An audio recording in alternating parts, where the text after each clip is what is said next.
প্রিয় দেশবাসী, আসসালামু আলাইকুম। আপনাদেরকে বিজয় অভিনন্দন। আপনাদেরকে একটা গুরুত্বপূর্ণ সংবাদ শেয়ার করতে চাই। সেটি হলো, আমাদের প্রতিবেশী রাষ্ট্র ভারত সরকার শেখ হাসিনাকে অবতরণ করার সুযোগ দেয়নি, তার হেলিকপ্টারকে ফেরত পাঠিয়েছে। আমি দায়িত্ব নিয়ে বলছি, বিমান বাহিনী সূত্র আমাকে একটু আগে নিশ্চিত করেছে উনি ক্যান্টনমেন্টের ভিতরে আছেন। আপনারা যেভাবে হোক ওনাকে আটক করুন এবং ওনার এই যে 15.5 বছরের গুমখুন, এই গুমখুনের হিসাব এবং শাস্তি নিশ্চিত করুন। আপনারা যে যেখানে আছেন, আপনারা এই আমার ভিডিওটি ছড়িয়ে দিন, আমার এই ভয়েসটি ছড়িয়ে দিন, যাতে ছাত্র জনতা সবাই জানতে পারে যে খুনি হাসিনাকে ভারত ফেরত পাঠিয়েছে।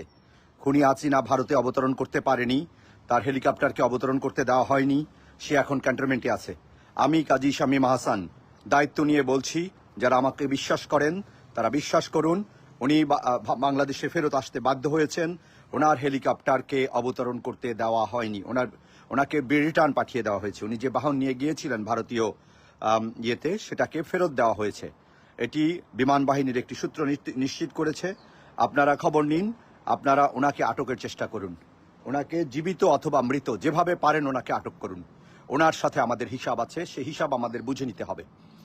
ওনার সাথে হিসাব আছে, এটা আমাদের যৌক্তিক হিসাব। এই হিসাবকে এড়ানোর কোনো সুযোগ নেই, কোনো ছাত্র জনতার সুযোগ নেই। আপনারা ওনাকে আটকের ব্যাপারে সবাই মিলে চেষ্টা করুন।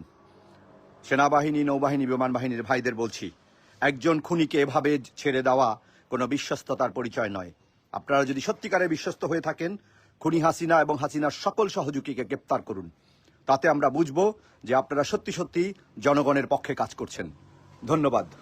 আমার এই ভিডিওটি আপনারা শেয়ার করুন।